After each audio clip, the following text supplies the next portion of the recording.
Hello, and here we are. Welcome to Europa Universalis 4.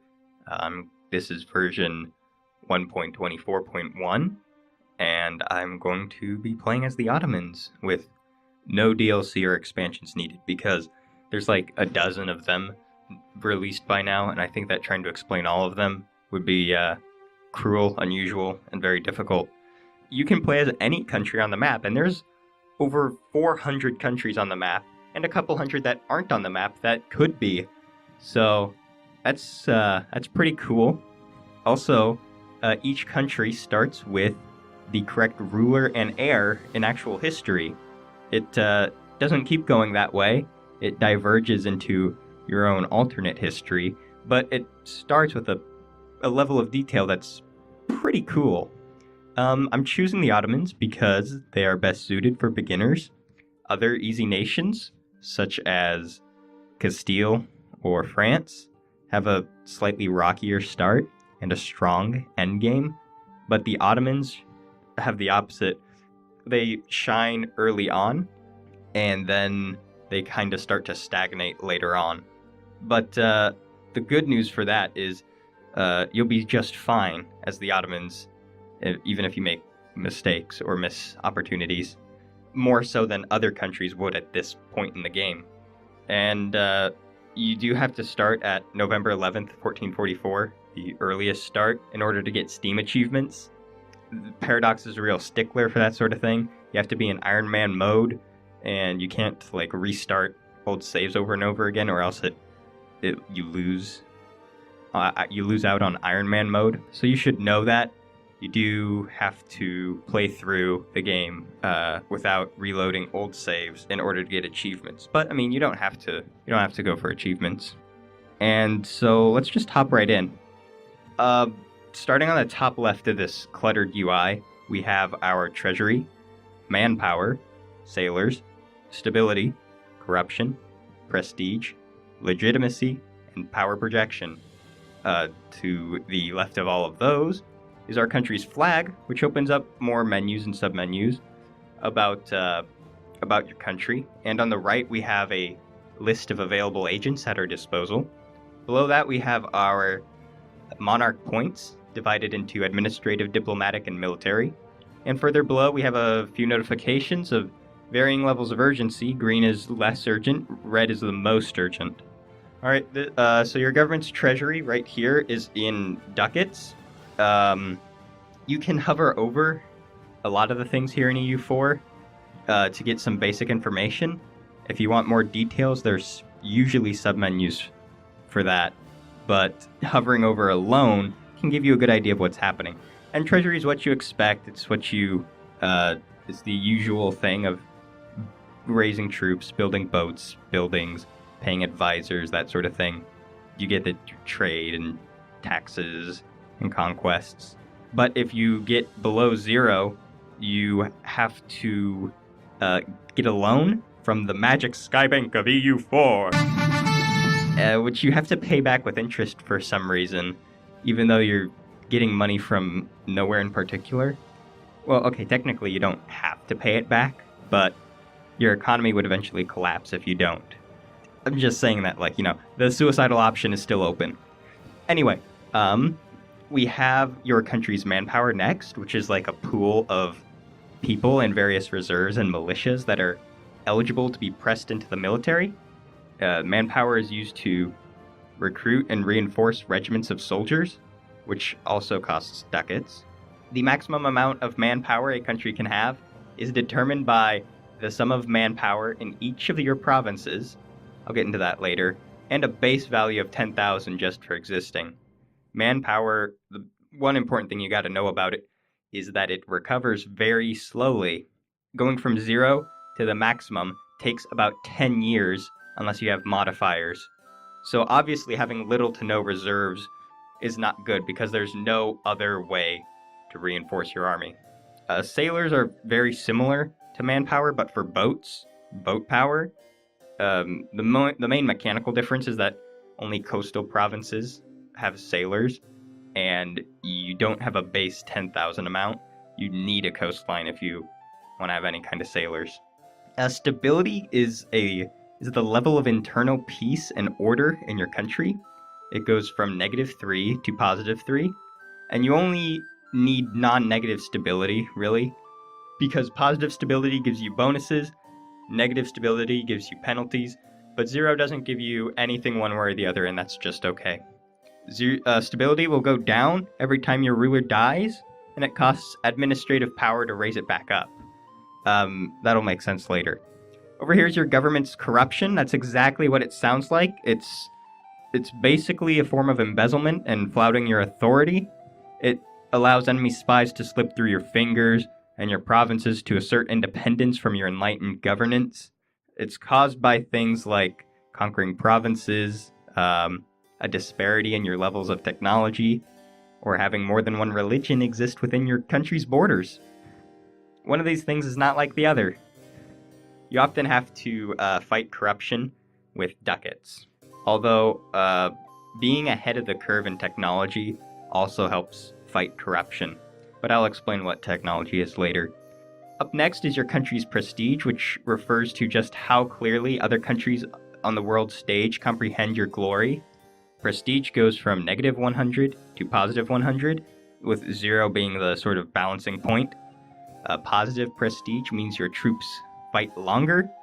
People, both at home and abroad, see your rule as being more legitimate. Prestige naturally decays towards 0 at 5% of whatever it currently is per year. Prestige increases from things like your power projection, winning battles, or having international titles.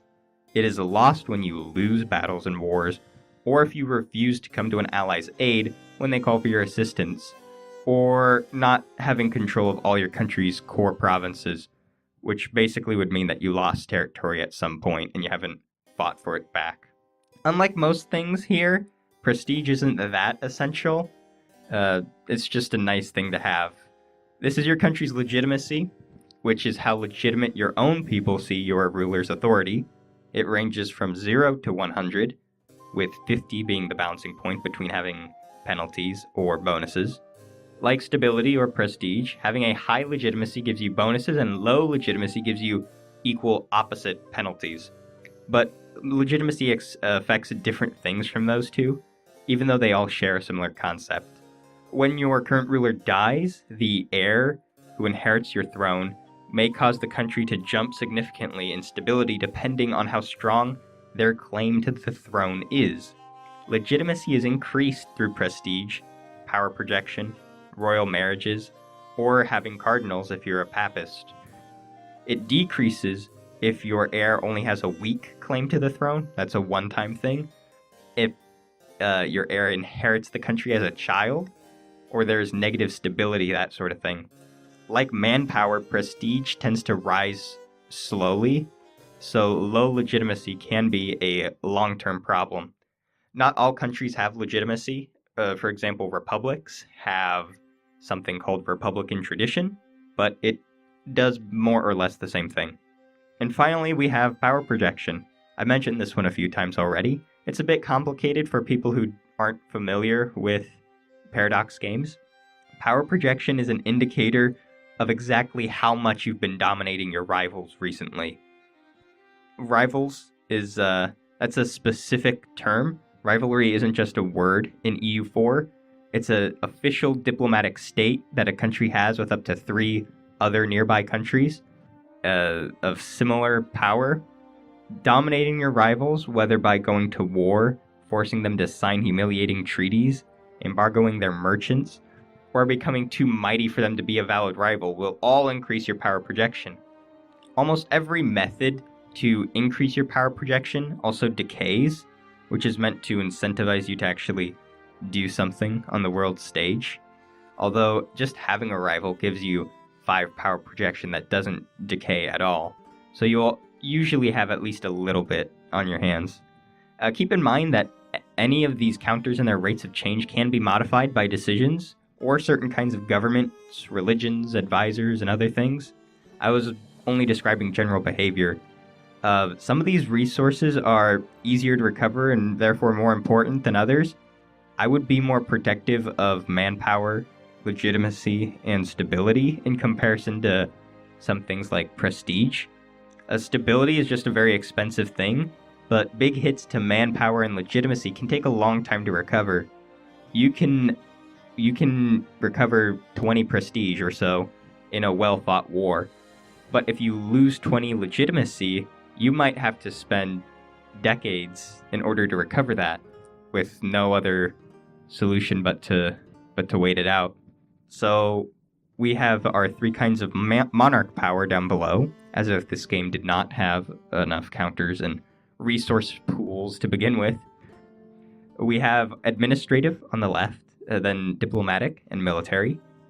People often give these shorthand nicknames by referring to their little JPEG, or calling them like power. So you might hear like sword power or bird mana, that sort of thing. Paper points, that's one of my favorites. These three things represent your leader's influence over the country's internal policy and his ability to effectively govern. Administrative points is for the internal organization and development of your country, raising stability, decreasing inflation, coring territory. Diplomatic is for, get this, anything related to diplomacy and the international, like ending wars, recruiting explorers, reducing war exhaustion, or assimilating vassal states. Military power can be used to recruit generals or raise taxes in a war, that sort of thing. Each of these are also used to advance their own respective category of technology, but I will explain what technology is later. To the right of all this stuff, we have a list of agents available to our country. From left to right, we have merchants, colonial envoys, diplomats, and missionaries. Trade is a little complicated in EU4 because it's just not very intuitive, and it kind of runs itself, so you don't need to be an expert on it. But the world's divided into chunks of territory that traders interact with. There's a pool of money in each region, and a trader can either collect money in that region or send that money forwards to another region. Trade money and power only move in a few predetermined directions, so you can steer money, say, from Aleppo to Constantinople, but you cannot go back from Constantinople to Aleppo. The spice does not flow that way. Colonial envoys, or just colonists, can change unoccupied neutral provinces to your own. This is especially useful in parts of Asia, Africa, and the Americas, where countries don't own every province and there are neutral empty provinces that you can colonize. I don't have any colonists right now because you need to unlock them, which I probably won't do because the Ottomans aren't really in prime colonizing positions. Diplomats are the guys who do the real legwork in getting your foreign policy done. They can visit other countries' courts so that they'll be friendlier to you. They can create and expand spy networks. They can forge treaties and deals. You can arrange royal marriages and declare wars, annex vassals, send gifts, that sort of thing. But lastly, we have our missionaries. Every country in the game has a state religion, probably because it's 1444, but individual provinces may have the audacity to have a different religion from the governments. Due to the fact that religious pluralism, or disunity of any kind, really, gives you penalties in this game, it may become necessary to send out some missionaries and preach the word, unifying your country under one true religion. And let's go down the right side of the screen. At the very top, we have the date, the game speed, and the pause button, but you will probably pause the game more often just by hitting the space bar. And below that, we have indicators for your score, which is worthless. Further below, we have a list of things that are happening in the nation right now. This can be things like active agents, armies, navies, and can even contain things like potential rebellions brewing, ongoing sieges, or turning territory into a core. The exact order of what is where can vary. Just know that any active or progressing event can probably be found here. Alright, let's look at some maps now, shall we? After all, some EU4 experts consider painting the different maps to your liking to be the most important part of the whole game. There are about 40 different map modes in the game, which you can pull up by clicking one of these 4 blue buttons on the right side. political, diplomatic, economic, and geographic. You can put up some combination of maps to the left of these blue buttons, which I did with these 10. What you do is you right-click, you choose a new map mode, and then you pick from the whole list. The main point with all these different maps is that they can give you very visual information about your country and the known world. Almost everything you might need to know about the lay of the land can be found on one of these maps, which is useful because it's a great visual aid for a lot of mechanics in this game. All of these maps give info on a province-by-province level, which is a wonderful segue into another important mechanic in this game. Provinces are what the world is divided into. All of the land in the world is divided into nearly 3,000 discrete little packages called provinces.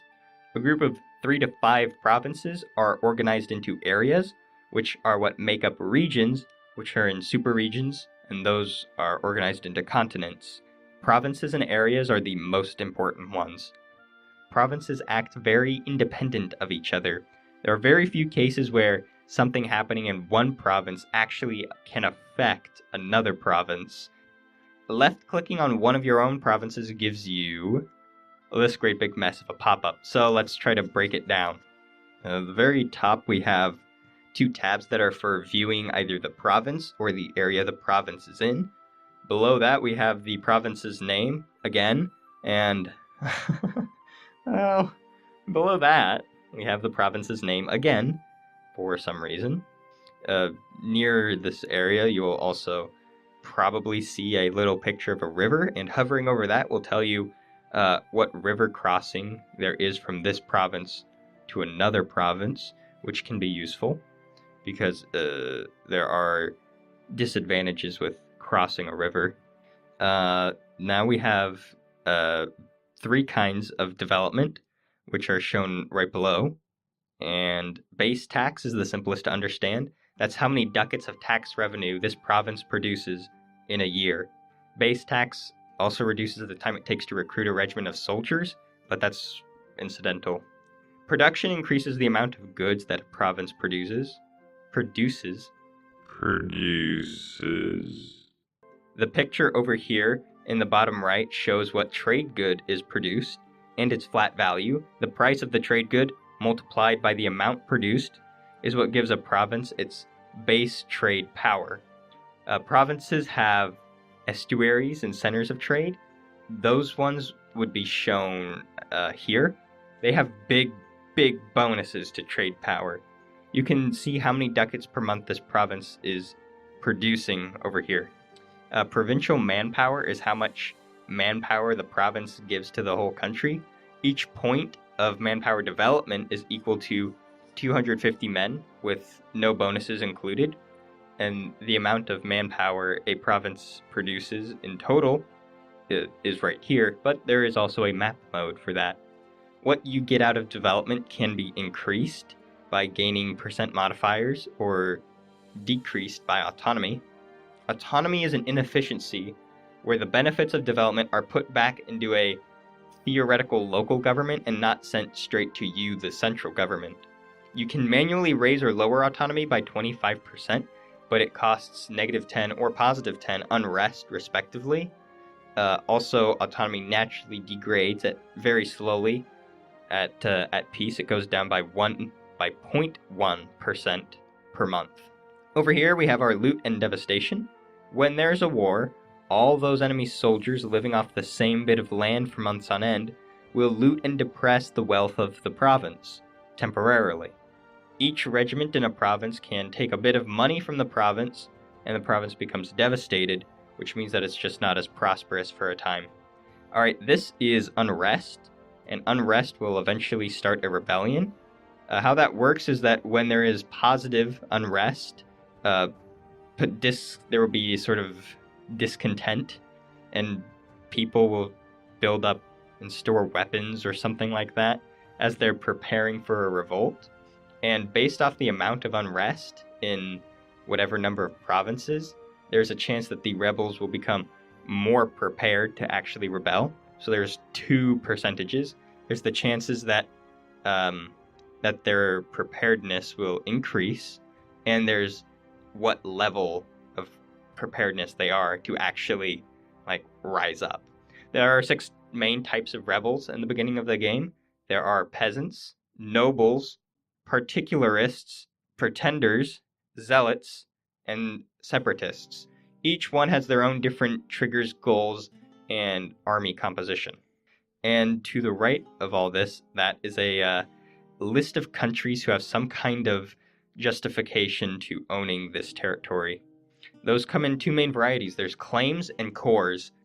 Claims are just like a little diplomatic thing where you argue that this province ought to be owned by your country. They're very easy to manufacture. A core means that that province either was or is owned by that country. So obviously claims are fairly flimsy in comparison to a core, but they do allow a nation to have a case for a war of conquest with the nation that the land was being claimed on. You make claims through diplomacy work, missions, or events, which I will get into later, and they only last for 25 years. Cores are much more solid. To get a core, you must own the province and spend a certain amount of administrative points based off of the province's development, and the province will eventually become a part of that country's core territory. It takes a few years. There's a lot of bad stuff that happens if the country has a province that it doesn't hold as a core. So if you get new land, you should core it as soon as possible. This is the culture of the province, which is not that important, but your government is mostly made up of one primary culture, and you might have a few accepted similar cultures. And other than that, the provinces that don't follow those cultures can have penalties. It's a similar story with religion, which is just below that. I mentioned how missionaries worked earlier, how they convert individual provinces. An active missionary will create unrest, and I don't know, this is not a good place to talk about religion. That's better handled in a submenu I will get into later, so I just thought that you wanted to know ahead of time that like religions are here in each province, and also, you know, there's a map for cultures and religion as well. Over here in the middle is our unit Q, more the middle right, I suppose. But so the unit Q is for recruiting regiments of soldiers or building ships if you're on a coast. As an alternative to recruiting soldiers with some manpower and some ducats, you can hire mercenaries for no manpower and a lot more ducats. Mercenaries also assemble much quicker than a normal regiment does. Everything requires a certain amount of ducats to buy, with a little bit each month for upkeep. And there are 3 kinds of land units and 4 kinds of sea units. There's infantry, which form the backbone of your army, and they're also kind of the cannon fodder. They do the most of the fighting. Cavalry costs 2.5 times more than infantry. They excel in support and flanking, so you really don't need more than a few of them in your typical army. In fact, an army that is mostly cavalry will get combat penalties. Not seen here is artillery, which has to be researched with technology. I will explain that later. It costs 3 times as much as an infantry, and they have a couple of special abilities. They can fire from behind the front line of battle, and 2, they can capture and siege enemy forts quicker. But artillery does need to be protected because they're glass cannons, and they receive double damage if they ever wind up on the front rank. So you'll notice these little pips here. Yellow is for offensive, green is for defensive, and those are like little bonuses because how battles work is that dice are rolled, and whoever rolls the highest number plus modifiers will inflict more damage. So those little pips, they help your armies fight more effectively. The 4 naval units there are heavy ships, which are the most powerful, hard-hitting boats. They're really expensive too, making them basically only for naval powers. England! Light ships are the fastest. They can also slightly increase trade power in a node by, there's like a protect trade mission button, and then you can send them off to a trade region. Due to their speed, they are not very powerful, but they're good for exploration and harassment. Galleys are like a poor man's heavy ship, or should I say a land power's heavy ship? They're even cheaper than light ships, but better at combat. They're twice as strong in inland seas, which means that in places like the Mediterranean, they are actually better than heavy ships, ducat for ducat. But that means that you need a lot of them in order to be a force to be reckoned with. Transports do not quite have the firepower of these other three ships, but they do have the ability to transport one regiment across the water. After all, people don't just turn into boats, right? That'd be crazy. So each ship has 4 properties. There's its hull, which is its durability. The sailors are the number of sailors on each ship. Cannons are what damage other ships, and speed is speed. There is a soft limit to how many boats and soldiers a country can have, which is labeled right below to the bottom left. It's called a force limit. It's based off of the number of provinces you have. You can go above the force limit, nothing's stopping you, but every unit above the force that you have above the force limit is more expensive. You can also build buildings. Well, you will later. You have to research technology for that. But there are buildings that can do things like increase how much taxes you receive, how much trade power you have in that province, that sort of thing. They are on the expensive side, and they take a year. Most of the early game buildings take a year to build, but they have some pretty neat long-term benefits. There is also a limit to how many buildings you can have in a province, but for the start of the game, that limit, you won't be building that many buildings. It's really your ducats that'll be slowing you down. Alright, this bad boy down here is institutions. Some kind of major change or an advance in civilization. Things like the Renaissance or colonization, those are all institutions. There are 7 of them. They spawn at intervals of every 50 years or so, and they spread throughout the world rather slowly. Its starting point is based off of some random conditions, semi-random conditions that put it somewhere in Europe. But the important thing you need to know about institutions is that there is a penalty to technology when there's an institution that exists but you have not embraced in your country. Every year the institution is not embraced is a 1% increase in the cost of advancing in any technology, capped at 50% per institution. This will make more sense later. If you ever read old guides or posts, they might refer to something called westernization. You should know that no longer exists. It was replaced with institutions a while back. And just to the left of institutions in this sort of blank area here, we have a few JPEGs that tell you if your province has any special modifiers.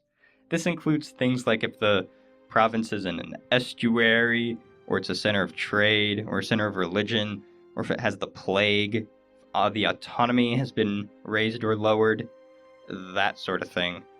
Anything that makes this province stick out from an average province, or has something going on that isn't normal, it would be found here.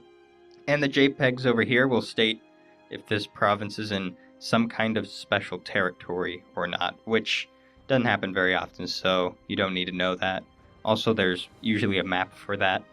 Alright, I kind of explained some of the stuff down here. There's 30 sailors per point of development on a coastal province. Supply limit is how many regiments of soldiers you can fit on your province without attrition. And attrition is a monthly bite out of your manpower. Usually it goes up to 5% of the army's size. So if you have 25 regiments on a province with a supply limit of 20, it will take 2.5% attrition. That's 625 manpower down the drain per month. So kind of a big deal. Not the best use of your manpower. There's also attrition at sea too, but sea attrition is when you leave your boats out in the middle of the ocean for too long. A province's defenses is another important part of attrition that's down over here. Some provinces can be captured in about a month. Others have forts on them, which are a specific kind of building. So how forts work is that they cost a ducat per month for every 2 fort levels, but you can choose to only spend half of that without getting any of the active benefits. It's called mothballing, so you can, like, if you're low on the cash, you can mothball a fort, so it's not an active fort anymore, and then you can just switch it back to being like a normal fort again. Just a quick, like, money-saving device. To besiege a fort, you need to have at least 3 regiments of soldiers per fort level. Those soldiers have to stay there for anywhere from like 6 to 18 months at the beginning of the game in order to capture the fort.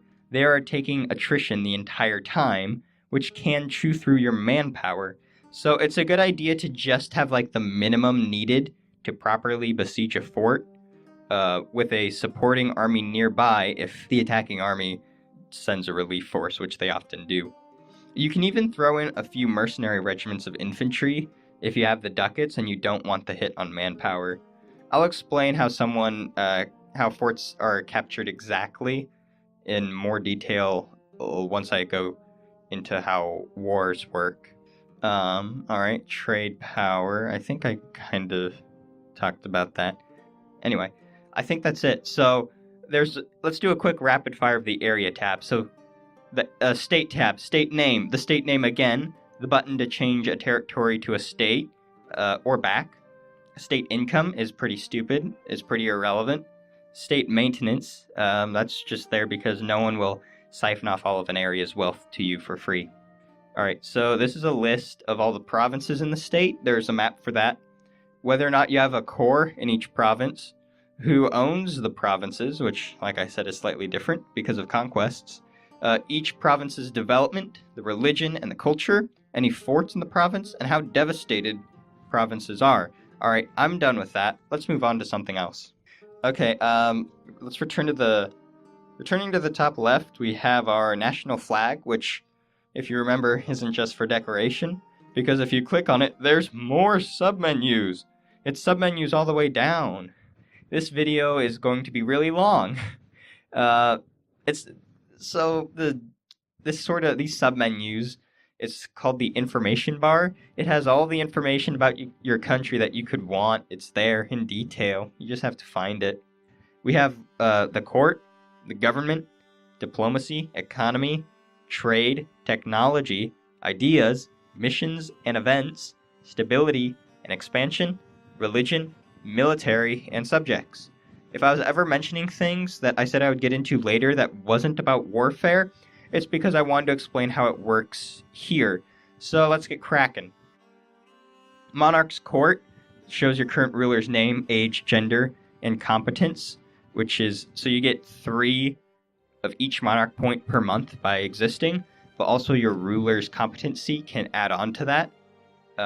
In addition, you can hire an advisor who can, for a cost, give you 1 bonus, a specific bonus depending on their side job, and also a certain amount of monarch points per month. Anyway, you also see your heir with the same statistics down there, and you can see how strong their claim to the throne is. Strong is like 75 or 100, medium is like 50-ish, and low is like 25 or lower.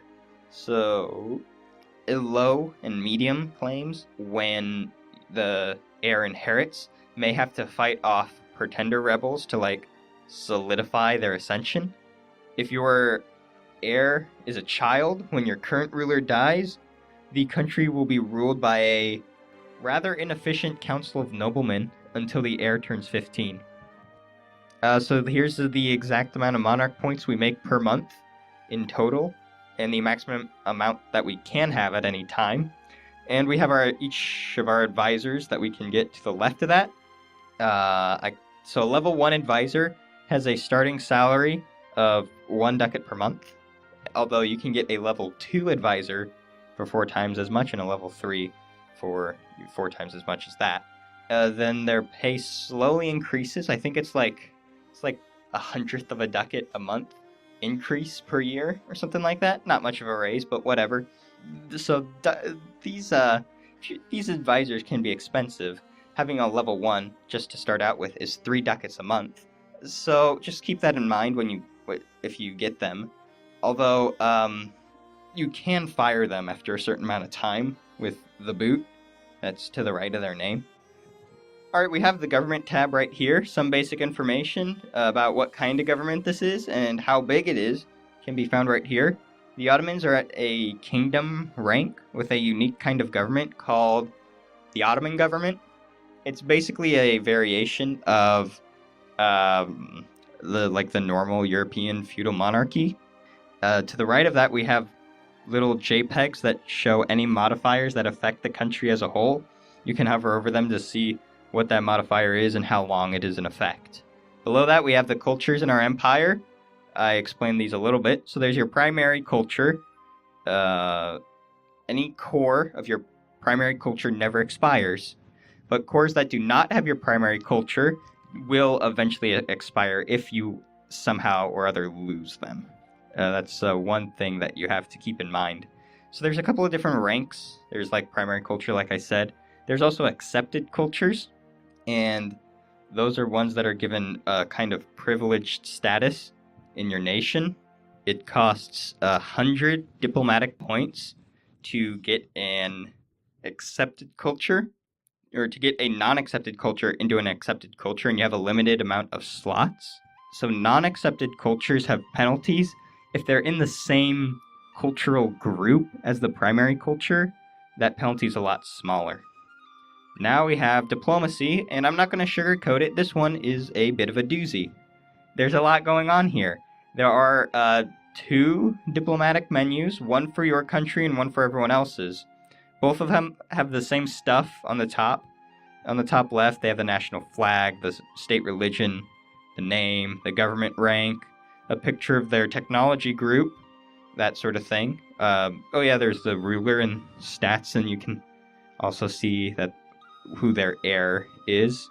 And then for other countries, you can see what that country thinks of you in a negative 200 to 200 opinion score. But immediately below that is our enemies and rivals. I kind of explained what rivals are back in that bit about power projection.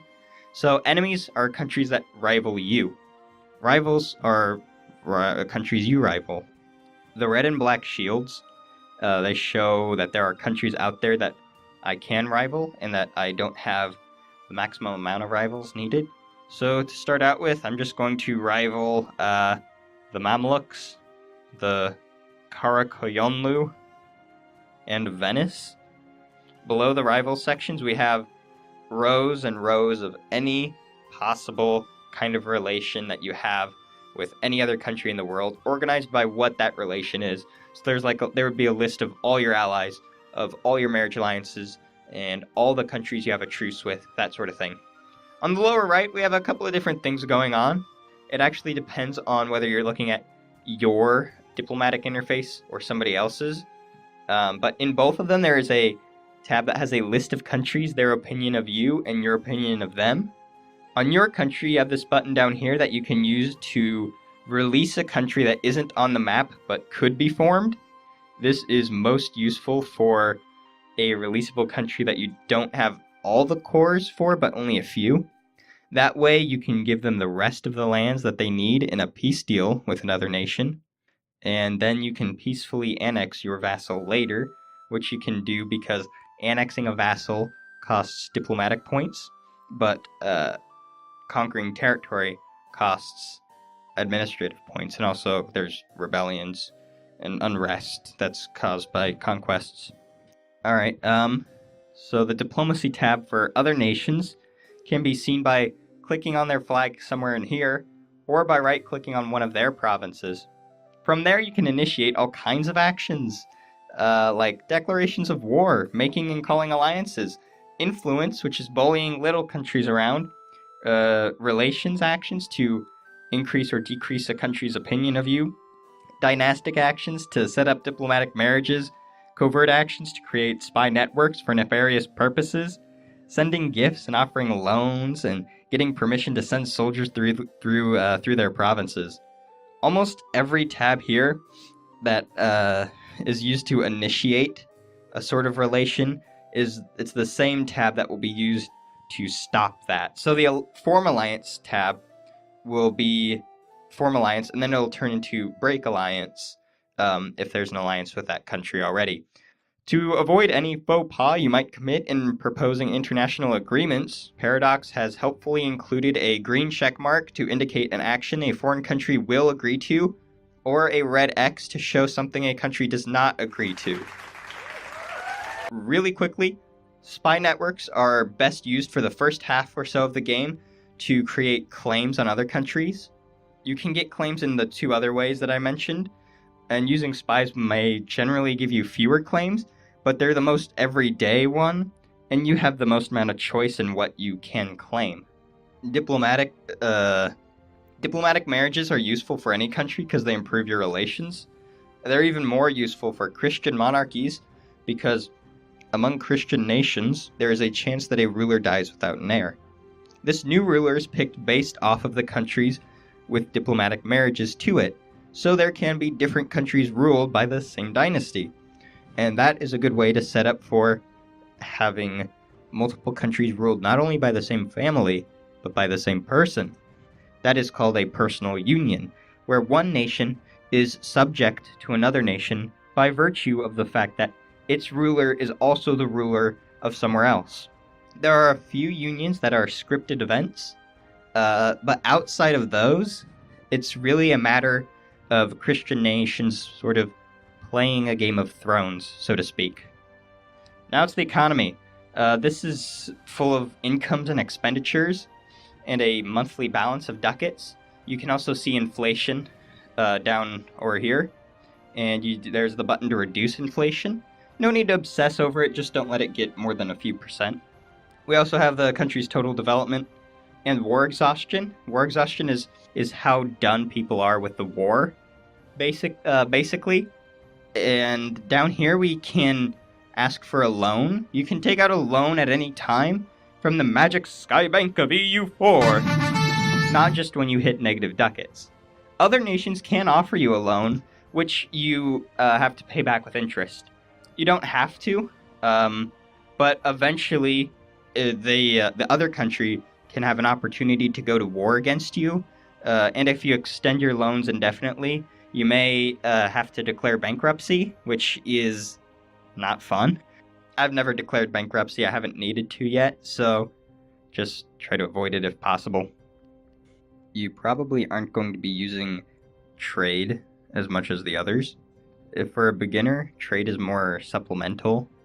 You don't really have to understand it that well because it more or less runs itself. Even experienced players don't know all of the ins and outs of trade. But over here we have a list of certain trade things. There's like income, embargoes. Embargoes are important. Embargoes can reduce the trade power of the one being embargoed by an amount calculated by how much trade power the one embargoing has in that same node. So for example, if I were to embargo Byzantium, that would be a lot more effective because it's so close to me and we share the same trade regions. But embargoing like a distant country, I don't know, say France, that would be pretty useless. There's also a list of trade nodes, but the trade region menu, the map mode, is a lot more useful for that stuff, really. I think I've been mentioning and building up a lot to this one right here, technology. This tab over here is another submenu for institutions, which I already explained. So technology is nothing more than spending a lot of monarch points for a lot of general and bonuses. There are 3 kinds of technology, one for each type of monarch point. Each type of technology can affect all these things on the middle and right side. The research technology button on the left has a few JPEGs to describe what the next level of technology will give you. For example, I will be able to build a new building, church, or mosque rather, which increases tax revenue by 40% in the province it's built in. I can get that ability unlocked once I reach level 4 administrative technology. On the other hand, say level 4 military technology will give me some combat bonuses. But if I hover over on this little infantryman JPEG, it tells me I can get a new unit once I reach level 5. There's a pop-up, then a little thing will pop up that says that I can upgrade my land units, which does not cost money. There's just, your armies won't fight very well for a few months because they aren't used to their new toys. Ideas are another thing that's closely related to technology. If embracing institutions is a reason to save up on ducats, ideas and technology are why you ought to save up on monarch points. Ideas are bonuses of your choice for your country. There are two kinds of ideas: national ideas and idea groups. National ideas are 7 ideas predetermined by what country you play as, and idea groups are a list of options that you have here to choose from, divided by monarch point type. You must choose a new idea group for when you reach a high enough administration technology level, and you gain ideas from those idea groups, and that's how you unlock national ideas. So it's a bit much to look at all at once, but basically the best administrative idea groups are humanist or religious, but not both, administrative and economic. The best diplomacy idea groups are influence, diplomatic, and trade, but exploration is essential if you want to play as a colonial power. The best military groups, idea groups, are probably offense, defensive, and quality. Maybe, I don't know. That one can be tricky. The cost of advancing in technology can change, but the cost of gaining another idea is usually 400, almost always. As a general rule of thumb, you can focus on ideas if you're at least 4 years ahead in technology. If you're less than that, it might be a good idea to stick to technology, unless you have a good reason to. I mean, in EU4, nothing is set in stone. It's all about the choices you make, you know? So the one right here is called missions and decisions. Missions are a list of tasks that you can try to do for a reward. Some missions are specific to your country, but others can happen to anyone. You don't have to do missions if you don't want to. You don't get penalized. You just don't get the bonuses. There are up to 3 missions to choose from. Hovering over them can show what it takes to complete the mission and the reward. Some are worth pursuing more than others. For example, one mission I never do is called Improve Prestige, just because the difference between having 20 prestige and 50 prestige is just too insignificant, but also there are ones that are much better to choose from. Like, I'm going to choose City of the World's Desire. I get a claim on Constantinople.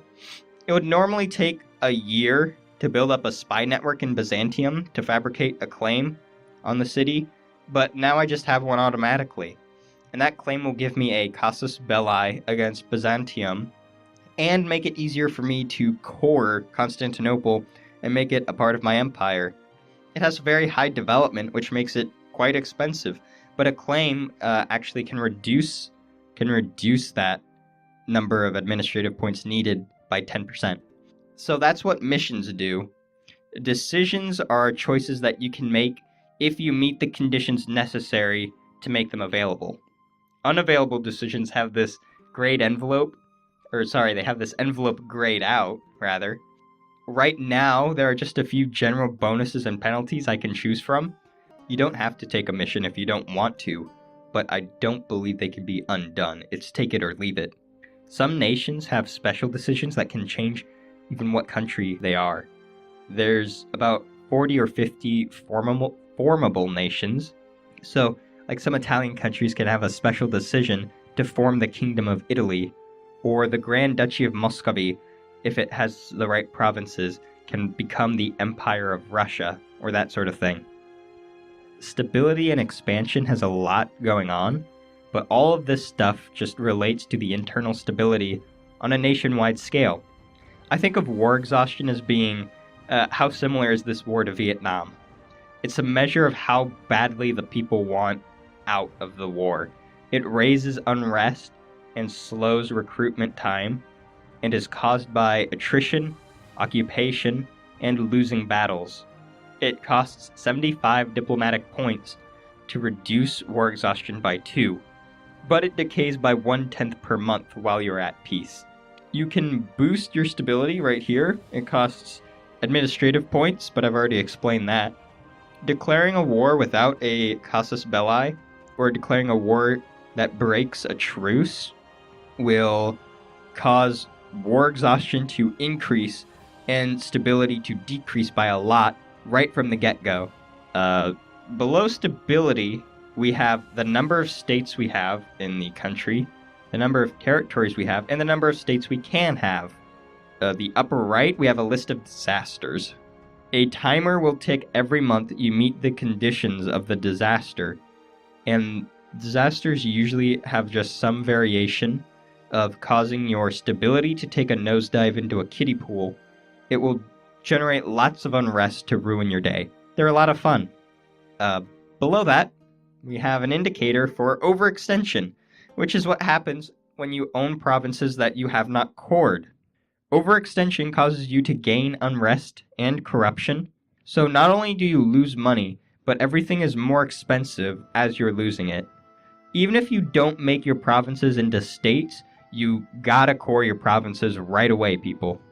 Below that, we have a list of rebels, how ready they are to rise up, how many of them will rise up. They will pop up when you eventually, if you have unrest from, say, conquering provinces, or if your national unrest for all your provinces just gets too high. Now, there are only so many rebels that you'll be able to fight off with your military, so just keep an eye on these bozos. Enough of that, let's talk about religion. The top left here is the official state religion, which in this case is Sunni Islam. This button allows you to change your state religion if such a thing is possible. To the right of that, we have some general effects of your state religion and religious tolerance below that, which is an unrest modifier on all of your provinces based on what religion the people of the province have. So it's divided into the true faith, heretics, and heathens. True religion is your state's religion, obviously. Heretics are the other branches of your state's religion that exist. In this case, it would be Shiites and Ibadis. Ibadis? Ibadis? And heathens are other religious groups, like Christians or pagans. And over here we have some details of your religion's effects. We have this slider, which is actually new. It changed. It used to be a piety meter, but now it looks like it's legalism versus mysticism. But I think they do the same thing. So we get different bonuses the further we are away from the center. You just have to choose which bonuses you want to go for and try to be either more legalistic or more mystical. Not all religions have this set up. For example, Catholics have this really cool cardinal system, and there's papal influence and that sort of thing. To the right, we have the option to become Defender of the Faith. It costs 500 ducats, and you get a few neat general bonuses, but you have to defend other nearby countries of the same faith from heathen aggressors to maintain this title. Below that, we have a list of provinces that do not follow the state religion, and how long it would take for your missionary to convert each province.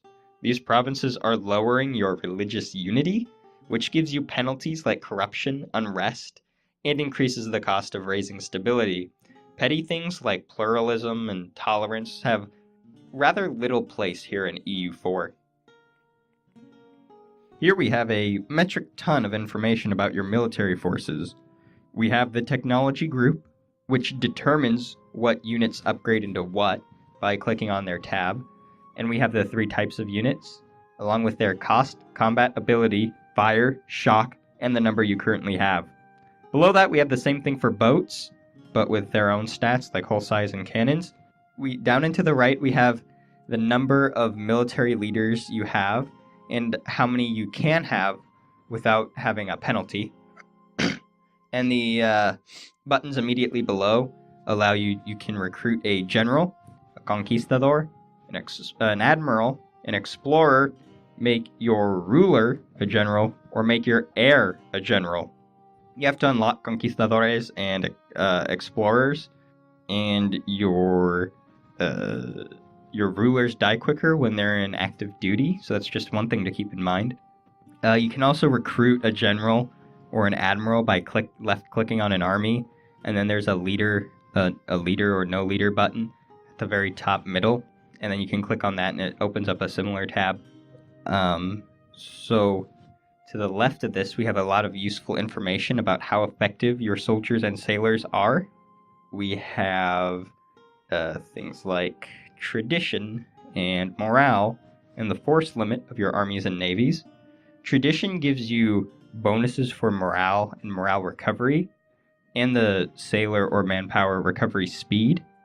You gain tradition from being a big, strong nation that wins battles and sieges territories and killing enemy soldiers, but like prestige, it naturally decays. Morale is more or less how long your units can march and fight cohesively under damage.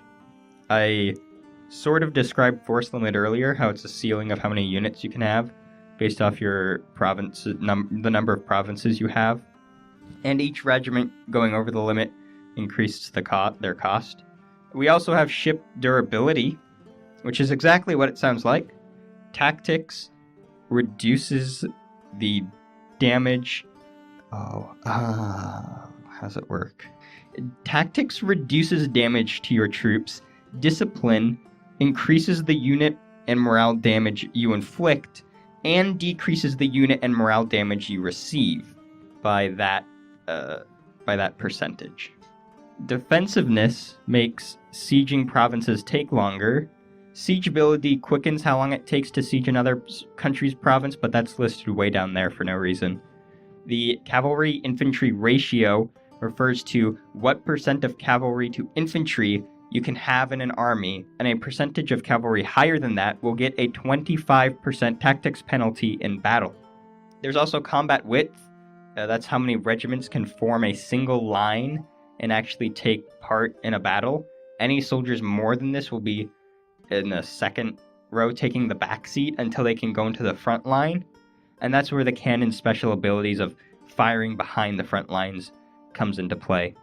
You don't necessarily need to know about all these things, but it can be useful when looking at what kind of caliber your units are at. You can also mothball or activate all forts at once with these buttons. Finally, we have subject tabs, which I can't seem to click on right now. Subjects are countries that are subordinate to another country, but still have a limited amount of independence. You would be able to see subjects and give them basic behavior guidelines on this tab if I could open it. Or you can use the country's own diplomatic interface. So there are generic vassals, which are sort of like the base subject. All subjects can be thought of in terms of how they differ from vassals. Vassals give their overlords some of their income and assist you in wars, and can be annexed with diplomatic points. Also, all subjects have something called liberty desire.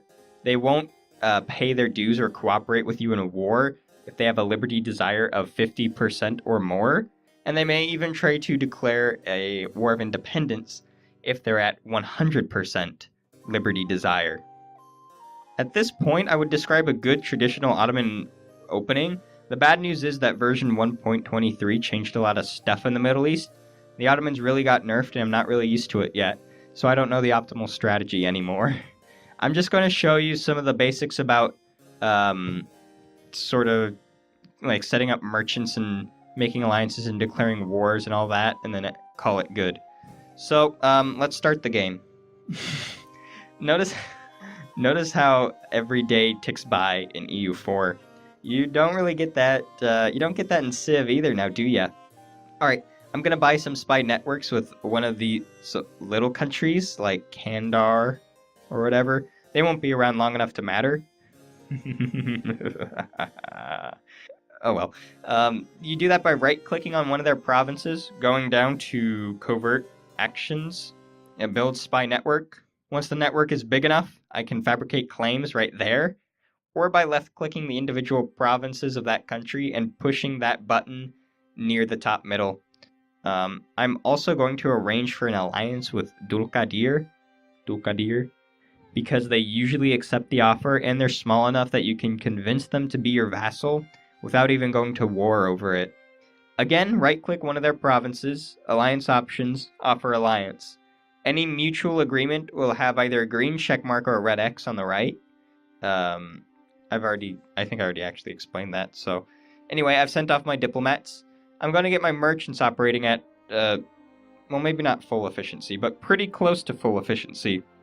So let's start by collecting trade power in Constantinople, which you can do by either the trade map mode and clicking on the tab for the region, or left-clicking on the province in the region, pushing the Constantinople trade node in the lower part of the panel. Either way, it opens up the submenu with all kinds of info that doesn't really matter. I'll be dominating in this region, and I don't want to move my wealth elsewhere, so I'm going to collect ducats from trade. Some of the trading from Crimea, Aleppo, and Alexandria all flow up to Constantinople, so I can use whatever power I have there to send more of it to Constantinople instead of elsewhere. So the most obvious one for me to choose is Aleppo, because Aleppo is sending its ducats to Constantinople and Alexandria. Alexandria is my Mamluk rival. I don't want money to go there. I'm going to transfer trade power to send the outgoing money, up to Constantinople instead, and cut out the middleman that way. Finally, I'm going to have my missionary convert whatever province takes the shortest amount of time to convert, just because I want my unity to go up quickly, since disunity causes unrest, and the Ottomans are never too far from having several small rebellions popping up. It ain't called balkanization for nothing, folks. Alright, so we've hit December 11th. I can declare war now, which I shall do against the Byzantine Empire. That's under Declare War in the Diplomacy menu. One important thing to realize is that allies are very important in military situations. Under normal circumstances, all of a nation's allies will fight alongside them in a war. If a nation asks an ally to join them and that ally refuses, it ends the alliance, and it costs the ally 25 prestige. Most wars aren't going to be one-on-one. They will be something like 3-on-4, or that sort of thing.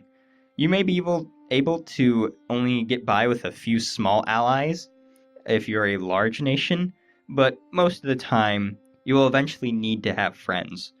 If Byzantium were, say, allied with Austria or something, I would probably back off, because I'm not sure I can take them both on, or take on big nations right now. I most certainly don't want to. When you declare war, there is a menu's detail on who is on what side. Each side has a war leader, and that war leader is the one who's calling their allies. The aggressor chooses to check a box here that includes one of the enemy's allies as a co-belligerent. That, if you have a co-belligerent, you're basically doing the exact same thing to that country too, and that country can declare or can call its allies too. If you don't want to consider that country a co-belligerent, which is default, then it's more expensive and it's more aggressive of you to take its provinces. So there's a bit of a trade-off there, but it's not too relevant in this war because I mostly only want Constantinople. Another thing is that you need to have a reason to go to war. That's called a casus belli, which is Latin for a case for war. If you don't have one, your stability goes down by, I think, 2 notches, and your people will already be tired of the war and have 2 war exhaustion, and your neighbors will see you as a bit more of a warmonger than usual. So not all cases for war are made equal. Trade conflicts or humiliating rivals are just sort of show off. You just show how cool you are. You don't really get to actually conquer anything. So I use conquest the most. Hovering over the case for war should give you an idea of what the war goal is, which can hint at what is or is not allowed in the peace deal. But enough of that. It's time for war! One thing you have to know is that in EU4, wars are very different from most other games. For most games, if you capture a city, you now have another city. But it's not really like that in EU4. Instead, you are occupying territory as you try to accumulate war score in order to extract more concessions in a peace deal. You can gain war score by winning battles and occupying provinces, but the biggest ways are to capture forts and to complete the war goal. My war goal is to take Constantinople, and I gain 25 war score for just doing that, not to mention the war score from capturing like a quarter of Byzantium's territory and a level 3 fort at that. Forts are important because they exert a zone of control. You might watch a playthrough of some people who don't like how zone of control works, but basically if you move an army into a province next to a fort, you must either move to the fort or move to a province that is not adjacent to the fort. The AI cheats at this all the time, by the way. But anyway, forts can also protect the surrounding area, because if you were to go into the fort's zone of control, occupy that province and then go away, the fort's zone of control projects into that surrounding area and can revert the occupied land into the original nation's control if there are no enemies on either province. So I should talk about battles too, because they are pretty easy to screw up. Battles are divided into 2 alternating 3-day phases called Fire and Shock. A completely even battle is determined by dice rolls from 0 to 9. Whoever gets a higher number inflicts more unit and morale damage to the enemy. Fortunately, there's no need to leave battles up to RNGesus, because there's about a dozen different modifiers involved in battles. So there's terrain modifiers. If you attack in a wooded area or highlands, you will receive a -1 to all of your rolls.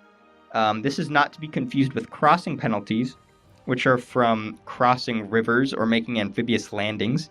Crossing penalties can be negated by having a higher general with a higher maneuver than an enemy general, but terrain modifiers are permanent.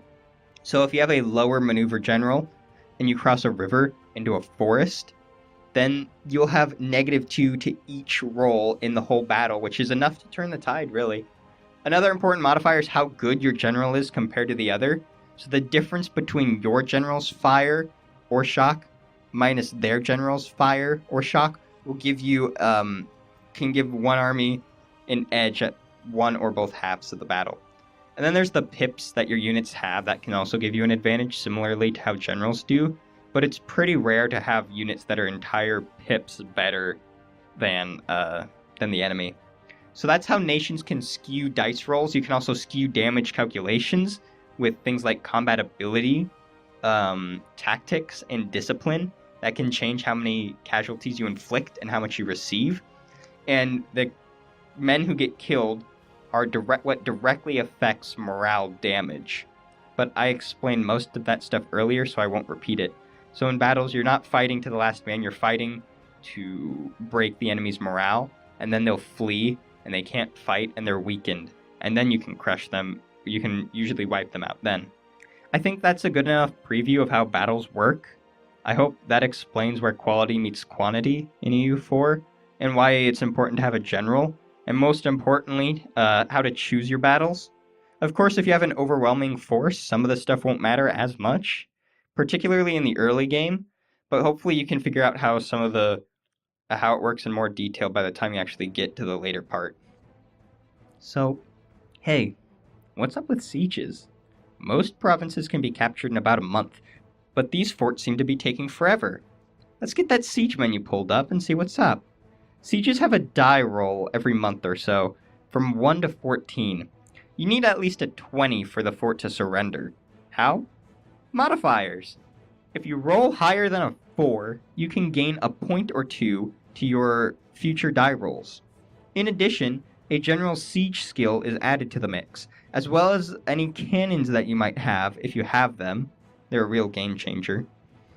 Busting down the walls with cannons can increase your modifiers. If the province is coastal and you are not blockading them, you receive a penalty. There's also a negative modifier equal to the fort's level. So the die is rolled once that green circle is filled up. That's how progress is made in besieging a fort. If your army leaves and then sieges the same fort again later, the siege will start over from scratch. So let's see what... we have a garrison, fort level, a few JPEGs that don't matter. When we also have this, which is how many thousand troops you need to besiege the fort. So if I move enough men away from the fort, then no progress will be made anymore. We want progress, so we're going to keep some fellas there. We're going to only put, like, the minimum amount +1 to reduce attrition. So that percent down there of attrition is how many manpower will be deducted each month. And to conserve manpower, you may only want to have the minimum soldiers needed for the fort itself and the rest of the army nearby. Some people also hire a few mercenary infantry units to stick with forts because mercenaries cost a lot of ducats but not manpower, and usually ducats are less of a big deal than manpower is. And because after all, you can take out a loan, but you can't just get more manpower. You'll have to wait for it. That's why it's important to watch your manpower. Once manpower hits a low enough number, you may not be able to fully reinforce your armies after a battle. Other nations will notice your vulnerability, and there won't be a whole lot you can do about it. So just sieges can eat your manpower very quickly if you're not careful. One thing I should point out is that countries on defensive may try to throw their army at the fort you are besieging. Any relief force will count as a defender in battle, so besiegers get the terrain penalty. If you lose the battle, you also lose all your progress in the siege. So you'll want to be careful and guard the army sieging down a fort. So not a whole lot's happening in this war. I'm just going to cut to the part where I make a peace deal after I siege the forts down. So here's the peace deal menu. It's the same button on the diplomatic interface as the declare war button, or you can right click on the war flag at the bottom of the screen. Left clicking that button shows you the sides and how strong they are and who's doing what, who's winning and all that. But we're looking at peace deals, which is divided into these tabs. There's cut and dry conquest on this tab. You just take a province from the enemy. It costs time, unrest, money, and administrative power to core such a province. The next one is called revoke cores. So when you annex provinces, the nations that you took them from still have a core on that territory most of the time.